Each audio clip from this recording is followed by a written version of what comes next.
And we're live. Come on in, everyone. JLR Investigates. Good morning. Me and OJ want to wish you a happy, good day. We're going to talk about this individual right here. I'm holding up his picture. This is Travis Eugene Posey, 44 years old. He did the unthinkable. Fordyce, Arkansas, folks. And we're going to give you some updates of what's going on. Apparently, he had a court hearing, and this guy is involved and is the mass shooter, committed a horrific act in a very, very small community south of Little Rock, Arkansas. Fordyce has they list at 3,200 people.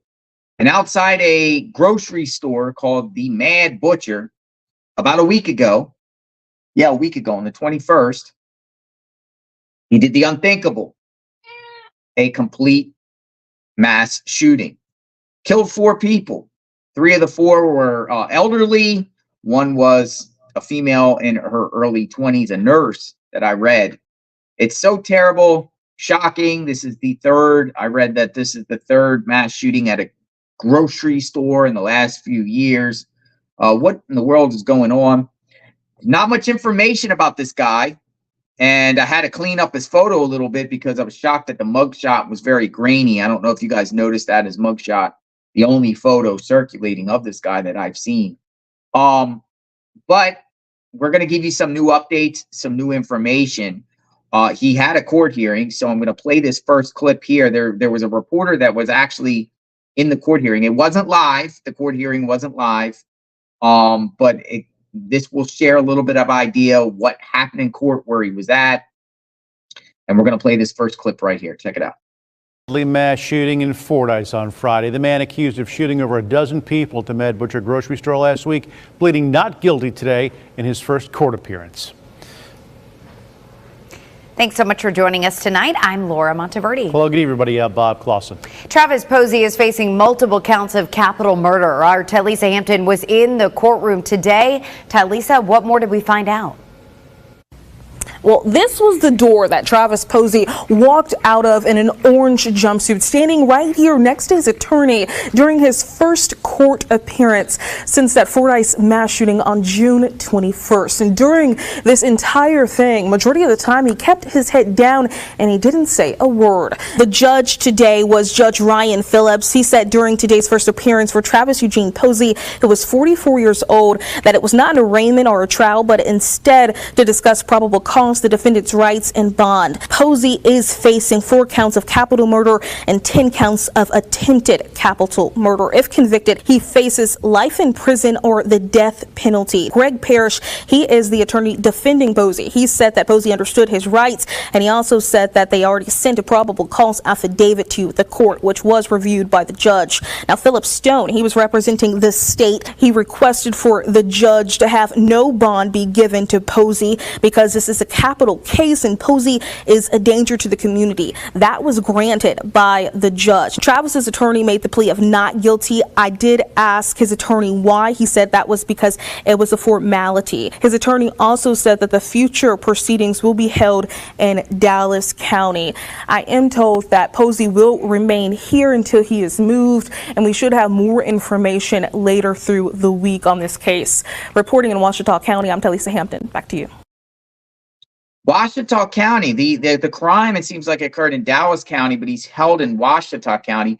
I'm thinking because of the small community, and they're keeping him away from that particular county for his safety, maybe. No bond, that's expected. This guy killed 4 people and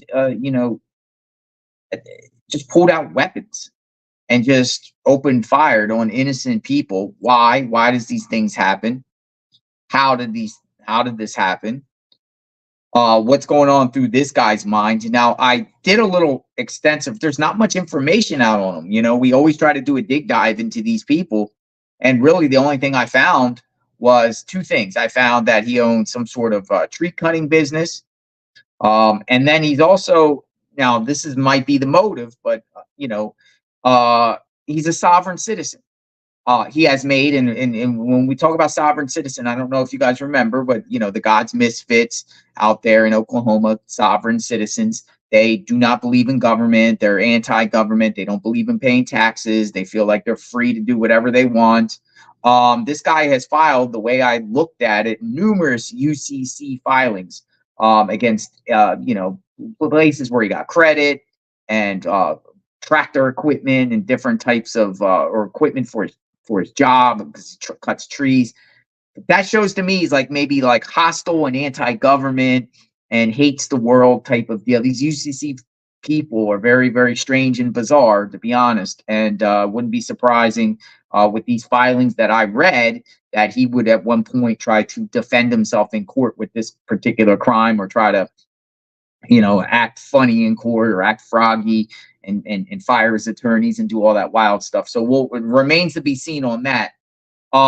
Actually, the other day, the authorities gave out a press conference about this particular case.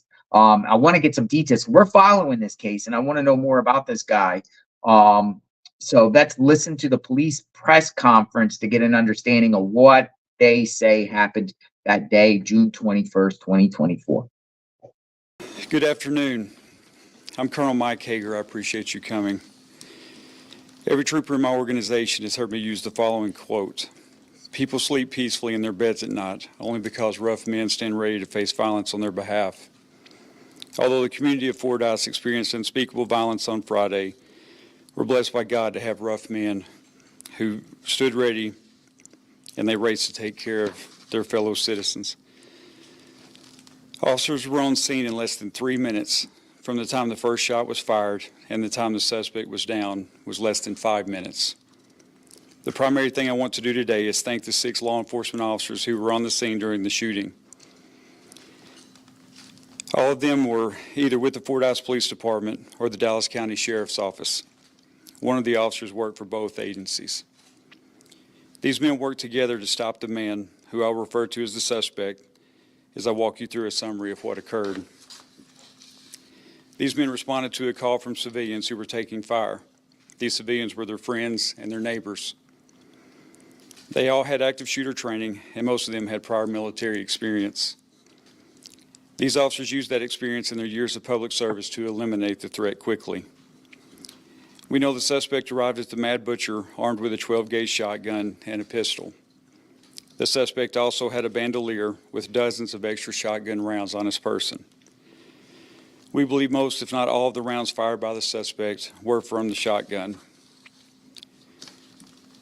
We believe he immediately began engaging victims in the parking lot after exiting his truck and then proceeded into the store. Once inside, he was firing indiscriminately at both customers and employees. When law enforcement arrived on scene, the suspect exited the store and the officers redirected his attention towards them and immediately engaged in a firefight with law enforcement, where they were able to stop the threat. During the incident, we observed the very best and the very worst of humanity. As an example, instead of fleeing from the obvious danger, Callie Weems began using her training as a nurse to render aid to a gunshot victim, and unfortunately became a victim herself as a result of her selfless actions. The actions of the suspect were the most cowardly, pathetic actions imaginable, as he was literally preying on defenseless victims, the majority of which were female. Due to the quick response of law enforcement, they turned the hunter into the hunted. These officers range from a police officer who's not even yet attended basic law enforcement training to the Dallas County Sheriff Mike Nadel, who has almost 40 years of law enforcement experience. These officers literally and intentionally put themselves between the suspects and defenseless citizens. Their actions were nothing short of heroic. After the threat was neutralized, they immediately began rendering aid and coordinating medical attention and the evacuation of the injured. At this time, the suspect's motives are unclear, and that's obviously going to be a focus of our investigation. Right now, our priorities are twofold. The first being the successful prosecution of the suspect and making sure he's held accountable for his despicable actions. The second is to ensure the community of Fordyce and the citizens of Dallas County receive the support and prayers that they so desperately need. Please understand that there may be some information we cannot release at this time because we want to protect the integrity of the investigation. The Department of Public Safety Wellness Unit was immediately deployed to provide support and counseling services to the law enforcement personnel involved and to the family of the victims. We've had dozens of special agents from the state police and troopers from the Highway Patrol Division that have worked tirelessly in support of the Fordyce Police Department and the Dallas County Sheriff's Office. We've also received support from many other law enforcement agencies, to include our federal partners, that have offered any assistance needed. I want to thank you to our media partners for your sensitive coverage of these events. We appreciate your patience and understanding as information trickles slowly in such a chaotic event. We ask that you continue to give the Fordyce community their appropriate space as they process these events. And with that, I'll take some questions. Yes, sir. With the Arkansas Democrat Gazette. Do we know if the suspect had any previous criminal history at all? I don't know specifically, but my understanding is his criminal history is very limited, if there's any at all. Thank you. Yes, sir. I think in the press release yesterday, was mentioned a Stuttgart police officer. There was we believe a Stuttgart police officer that arrived during the scene or during the events that did help render aid to officers and other victims at the scene. And he was one of the officers that was shot? Actually, no, he was not. There's going to be a press release that will update that information. I believe that during the chaos of this, the wrong information was released on the identity of the second officer that was injured, but it was not the Stuttgart police officer. Fordyce with Big 92.7 FM in Camden. It's rumored, it's not confirmed, that Sheriff Mike Knadel shot the shooter, and the shooter was transferred to Washita County Correctional Center. Is it because that Sheriff Knadel shot the suspect that it would be a conflict of interest, or to be more transparent to keep him in a different jail system, and the event that something happened that they would question what would happen to him versus putting him in neutral territory? Is that right? Sheriff Knadel was engaged in the firefight with the suspect. However, I don't believe that led to the decision of him being transferred to the Washita County unit. I think there was just some separation needed there. There were so many people involved in local law enforcement that we just needed to have a little bit of separation in space. You have to understand, this is particularly difficult for this law enforcement community, for the entire community. But kind of in contrast to, some active shooter situations or mass shootings that we've seen around the country that may occur in, say, a large metropolitan area. The thing that makes this so personal and so difficult is that these officers and deputies that responded to the scene, these are their friends, their neighbors. One thing that stuck out to me is I've reviewed some of the statements from the officers involved, from the victims involved. They don't refer to them, to the victims generically. They're calling them by name. They know these people. They're their friends. They're their neighbors. They're their families. So it makes it particularly difficult in a situation like this. With they knew everyone personally, from the suspect to the victims on scene. So it makes it very difficult. Yes, sir. Susie Parker with South Arkansas Reckoning. I live in South Arkansas. There's an ongoing rumor that there's was multiple shooters. Can you confirm definitely there was only one shooter? Yes, ma'am. There was only one shooter. Thank you. Yes, ma'am. Yes. Rebecca Lynn, THB11. You talked about there's not a motive quite yet, but we know that the shooter was from that community, and you did kind of mention that the victims were predominantly female. Was there any relation that he wanted to revenge, get a backup to certain people with them being a close-knit community, or why we don't quite know the motive quite yet? Right. It's unclear to us as well. I can tell you from what we've seen, there appears to be no personal connection to the shooter or any of the victims. He simply started engaging victims indiscriminately, just as targets of opportunity. It didn't appear that it was focused at any one person or focused at the entity of the Mad Butcher or anything like that. It was just a completely random, senseless act. And forgive me, I had 2 questions. You also mentioned Callie Williams. Was she shot because she was helping others on the scene? Was that kind of, I wanted to clarify that right there. I think you had mentioned her earlier. I can tell you that she was shot while rendering aid to another gunshot victim. Instead of fleeing the store, she stopped to render aid in one of the most selfless acts I've ever seen. Yes, ma'am. Channel 7, do you know if there was any previous medical history with mental health for the suspect?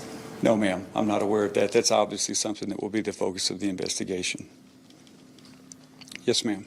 Channel 4 and 16.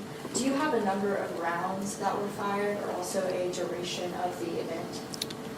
We know from the 911 call until the radio call that the suspect was down was less than 5 minutes. As far as the number of rounds, I would just say dozens were fired. And on that note, can you say what kind of ammunition was used? That's going to be part of the investigation, but it appears that the majority of the rounds fired by the suspect were buckshot. Yes, ma'am. Channel 7, do you know if there's any update on anyone else in critical care worse off since then? No, ma'am. Of course, you can understand, even though these are victims of a crime, HIPAA laws still apply. And so we're limited on the information that we can either receive or put out. We do know that we still have multiple victims that are in local hospitals in the Little Rock area, and we do know that at least one is listed in critical condition. Yes, ma'am. Okay, so a lot of the actions taken by law enforcement has been described as heroic. Are you able to detail at all what kind of went down or what their response was? You know, just the fact that they literally position themselves between the shooter and helpless victims. They in aid to each other, in aid to victims on the scene. It was just an amazing response. The Fordyce Police Department and the Dallas County Sheriff's Department should be commended. Their actions were no less than heroic. When you look at the scene and the way things unfolded, it can't be overstated how heroic their actions were. Are prosecutors seeking the death penalty? That would kind of be outside of my lane to discuss, but my understanding is that he has been charged currently with 3 counts of capital murder, and of course those charges will be updated. But with the capital murder charge, the death penalty would be on the table. Is he going to continue to be held at Washington County for the foreseeable future? I would imagine yes. And then you addressed the hospitalization question, I know, but on the press release yesterday, I believe you mentioned that there were still 3 others. I think it said there's one person in critical condition at UNMS, 3 others who are still hospitalized. Can you tell us, are all 3 of those being treated here in Little Rock? Are they still some folks in Dallas County or what? My understanding is the ones that are still hospitalized are in Little Rock area hospitals. Do you know Yes, when the arraignment will be? No, ma'am, I do not. I believe that there has been some type of first appearance hearing that has taken place, but as far as the actual arraignment or any other court proceedings, I'm not sure on that. Yes, ma'am. Was the suspect wearing any kind of body armor or protection? No, ma'am, we don't believe he was. Yes. Have you all been able to obtain any surveillance footage or anything to find out exactly when it started? There is surveillance footage inside the grocery store, but not in the parking lot. But you can gather from the events and the actions of the people inside the store kind of a time frame of when the shooting began. Yes, sir. What do you know about the suspect? Did he have any sort of formal gun training, anything like that prior to this? No, sir, not that we're aware of at this time. Was it protocol protocol to actually, I guess I would say this kind of rare situation that the suspect is still alive during the mass shooting like this, was that something, a protocol or so that we wanted to take him in to custody? Or, I'm sorry, say that one more I time. guess my question is, normally sometimes when you see these situations naturally, the suspect is, I hate the lack of words, dead on the scene. Right. Or inflicted gun wound or so. But Right. we saw this one in a rare case that he was just injured, but he was taken into custody. Yes, ma'am. Any just protocol right there, or was that intended to just wound him and get him down and take him into custody? Right. No, ma'am. The intent of the officers is simply to stop the threat. Once the threat was neutralized, they also rendered aid to the suspect, and of course, he was immediately taken in custody, and he has been under constant law enforcement supervision since that time. Maybe one more question. Yes, ma'am. We had heard that the suspect may have been banned from the Manufactured Grocery Store. Is that the case, or is that just a rumor? I believe that's just a rumor. We've heard nothing, been able to verify nothing that he had any type of interaction or had been banned from the store. We've heard that rumor, but we've not been able to verify anything like that. Sir, I've not been notified if that's the case. Okay, thank you. He was very humble. The way he was communicating with media. Yes, ma'am. No, sir.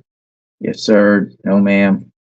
What's the motive here, folks? I personally think the motive is probably his anti-government beliefs, based off UCC filings. 44 years old. Also, folks, I want to share that according to the Associated Press, they are saying that he in 2011, according to the Associated Press, he was arrested in Fort Drum, New York, and charged with misdemeanor criminal possession of a weapon. He was a truck driver attempting to make a delivery when he voluntarily told police at the gate he had an unloaded pistol. According to New York State Police, he ultimately pled guilty to disorderly conduct and a $200 fine. Also, folks, he worked as a truck driver too, on top of the tree service. He might have been also a truck driver at the time of this mass shooting a week ago. Unclear if he worked for. I don't think he worked for a company. I think he was just one of those truck drivers that just freelances. I don't know the terminology or name of that. That's another occupation that he's involved with, by the way. But why was he trying to? Well, I guess he was trying to deliver something to Fort Drum, but you know, he had a gun type charge in the past. You'd also notice in the press conference there, the authorities said that the sheriff in Dallas County actually engaged and shot him, the sheriff, which resulted him being in a new county. He's in Ouachita County. So that might be why he's in another county there. They got to keep him away for safety. Plus, again, you know, this is the type of area where it's a small, tight-knit community. And I feel like, you know, one of the locals would get at him if he was held in the local jail there or the local detention center. I feel like it's one of those cases where sheriffs that work in the building or victims or something, they might try to pull him out. Might try to pull him out of the area or whatever like that. See you later, OJ. But no motive, which is very, very interesting. To me, it's scary that, you know, somebody armed like this, limited picture on him. Remember the face right here, limited picture, goes just to a grocery store and just starts just pulling out weapons and just starts firing and just picking off people. I mean, we're living in some scary times. And we're used to thinking this happens in urban city type communities, but this is as like tight knit rural as you can get in Arkansas. Yeah, he's facing the death penalty and it's going to get the death penalty. There's no dispute. I mean, maybe he pleads guilty to avoid it, but this is a death penalty case. I mean, and then one of the victims, a nurse who was rendering aid on someone else, and that got hit. So sad. But here's another. I'm going to play a couple other news clips. Here's one about talking about the motive. We're going to hear what they got to say. I'm just trying to gather up clips here and everything like that to just try to give you the much information about this case that's being reported as possible. The suspected shooter will face a judge for his first court appearance, and that could happen as soon as today. It may also be our first chance to learn details on a possible motive. Wake Up Central's Journey Taylor live this morning in Fordyce with what we're learning about Travis Posey. Yeah, Hayden, good morning. Of course, so far investigators are still saying the motive remains unclear. And of course, that has to be frustrating for several in this community who want to know why the shooting happened, could have been prevented, and how can we stop this from happening again in the future here, and of course anywhere if this matter. Now, of course, the suspected shooter, 44-year-old Travis Posey, remains in the Ouachita County Detention Center in Camden. Police say Posey appears to have no personal connection to any of the victims. Not a lot has emerged about his background. His last known address is in New Edinburgh, a community about 11 miles southeast of Fordyce, where he is a self-employed trucker. State police say his criminal history before Friday was very limited.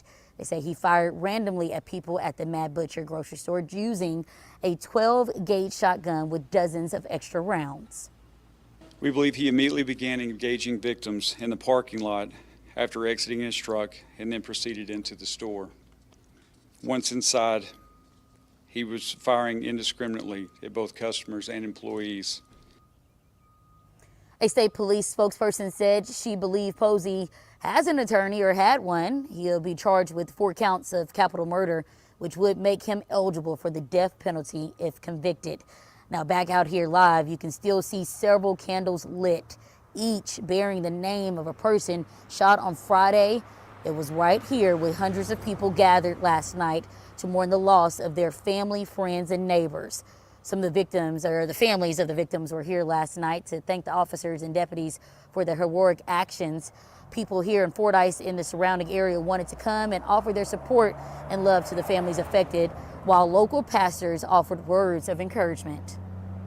Kind of unbelievable when you start hearing names, because I know everybody. They need to see people willing to stand up and stand behind them.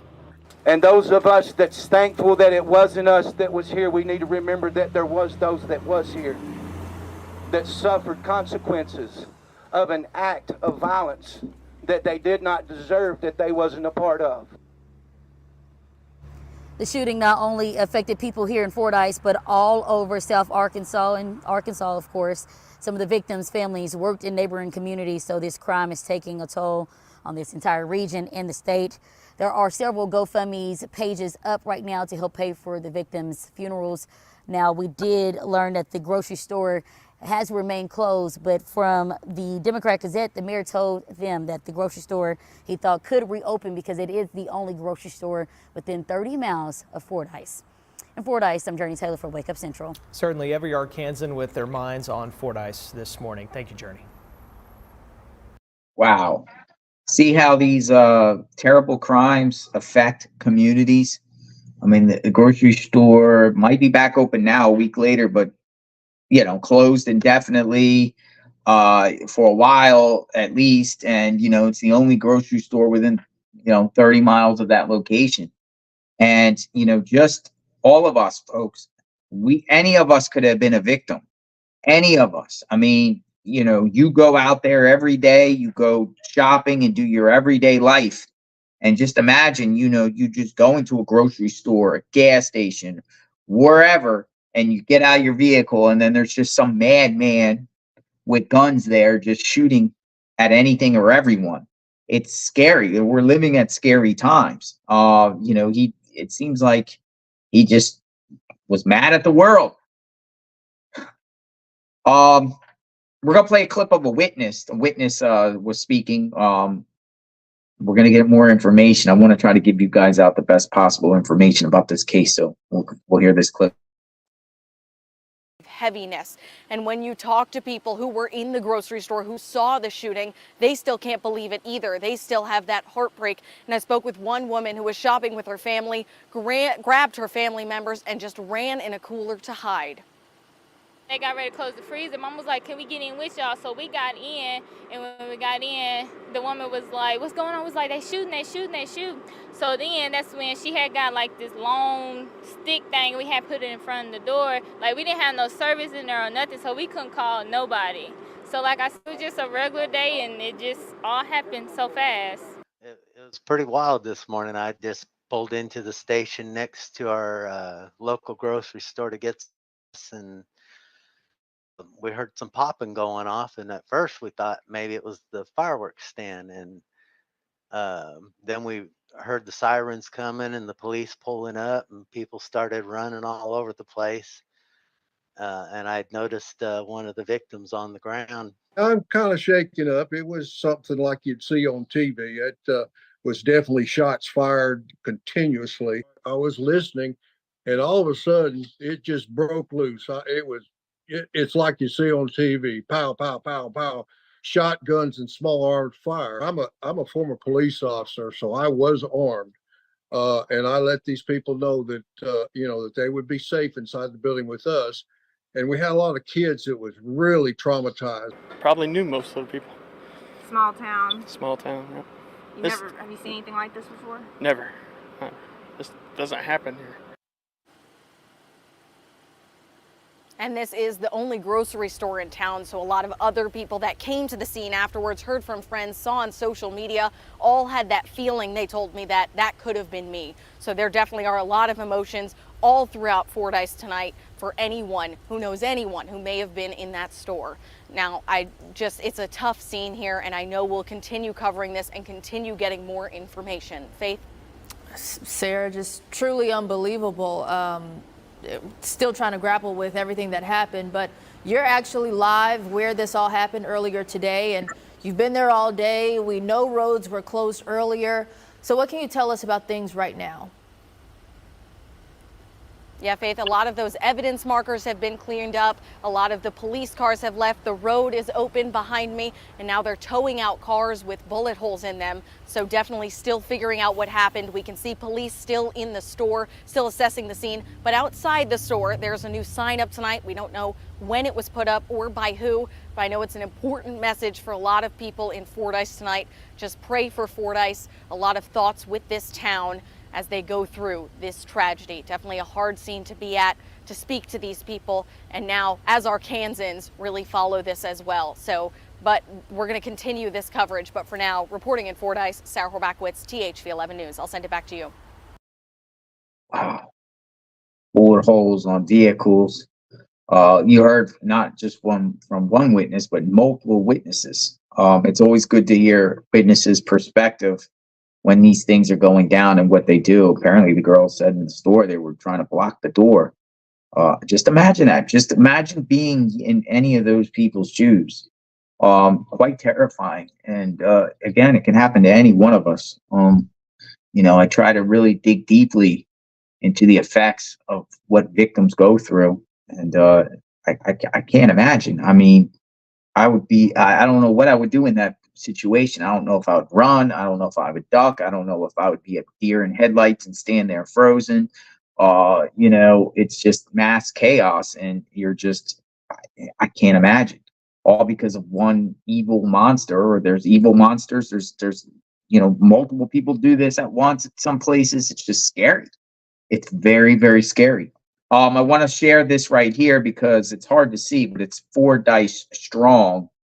And what it is FBT Bank and Mortgage. Employees, officers, and directors of FBT Bank and Mortgage are deeply saddened. Let me put this up closer.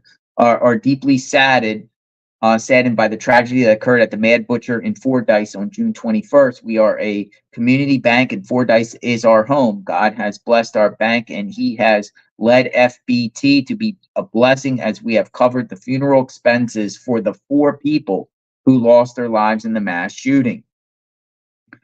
We know that you want to also help, so accounts have been set up to collect donations for the families of those that lost their lives, and for those that are recovering from their wounds. Please know that any gift you give will go directly to the families for other expenses. You may visit our any branch location or mail donations to 200 West 4th Street, Fordyce, Arkansas 71742. So this bank stepped to the plate, folks, and paid for the funeral expenses for the 4 people that lost their lives. Kudos to this bank for doing that. I mean, it looks like this is the local bank there. That's the type of community it seems like this is a very, very tight knit community that comes close in the times of tragedy. So kudos, I respect that 100% for sure. You know, a local business coming forward and paying for funeral expenses and helping the victims and everything like that. Love it when community comes together in tragedies. You know, we've seen that on JLR Investigates when a missing child, a little JJ up there in Hernando County, Florida, when the little child went missing. It was a tight knit, small community, rural community, but the rural communities come out, and they were all out. They were coming out, mothers and kids themselves, and grandfathers and grandpas, and people on horses and ATVs, and they were all out there in the community looking for a missing child. So I really love that human aspect after the fact when small communities come together in a time of tragedy. It's very good to see. And let's play one more clip. It's this one's interesting too. We're gonna play this clip right here. Check it out. 30 as we continue to learn more about those who were killed. Roy Sturgis is being remembered for his bravery and strength. Tonight, for the first time, his daughter is sharing his story and what happened last Friday that people are now calling heroic. Samantha Boyd is live in Fordyce, and Sam, there's a lot to this story that we haven't heard yet, specifically about what Sturgis did. What did his daughter tell you? Donna, that's right. And the play-by-play will be shocking for a lot of people to hear, but for his daughter, Hannah, she says it's not surprising at all. She says he actually went in to help the victims, and that's the point where he was shot himself. So then at that point, he started fighting for his own life. He was simple. He loved to hunt, he loved to fish, and he loved his little girl. And that's what he would want people to know. That little girl, now grieving, who she says was her best friend. Her dad, Roy Sturgis, one of the 4 victims killed in the Mad Butcher shooting in Fordyce Friday. He could have got away. He had every chance to go, and he chose to go back in there. Hannah says she's learned her dad was in his truck in the parking lot when the shots first started. And at that point, he went into the store and quickly tried to help the victims, including their cousin, Callie Weems, who has also died. They were heroes. Every one of them was heroes. Hannah says after her dad was shot in the chest, he then drove himself to the hospital up the street. She found his truck in the parking lot and saw the trail of blood from the driver's side all the way to the ER doors. He was pronounced dead later that afternoon. And it's actually brought a lot of closure,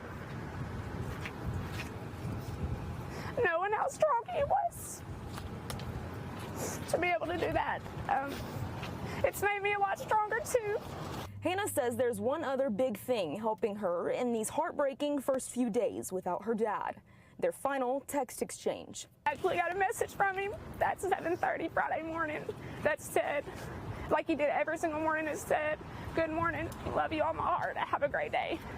And I responded at 8:30, and that was the last of it. Make sure you tell everybody that you love them every time you get a chance, because that's the last thing you heard from me, and that's the last thing I heard from him.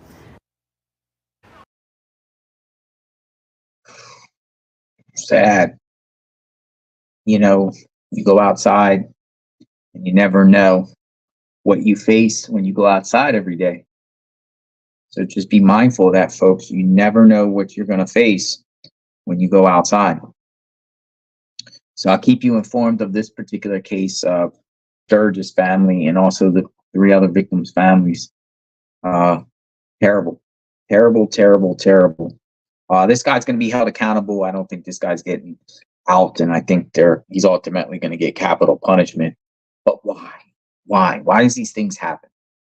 But that's the latest particular tragedy. I'll keep you informed of new court hearings or any development in this case. It's pray that the community, heals quickly. You forget, right? And stay vigilant out there, my friends, because, the world is good, but there is evil out there, and evil lurking, and evil can You never know when it just will pop up out of nowhere. So just stay vigilant, man. I mean, I'm not go out and enjoy your life because, I don't think anyone should just live like that in constant fear, but just remain cautious and just, I'm at a loss of words. So let me know what you think in the comment. I'm JLR Investigates. Thanks for spending the me to follow this case. And if anything else breaks, I'll break with you. Have a good day, everyone. Enjoy your life. Love your loved ones. Stay vigilant, my friends. We'll talk soon. JLR Investigates.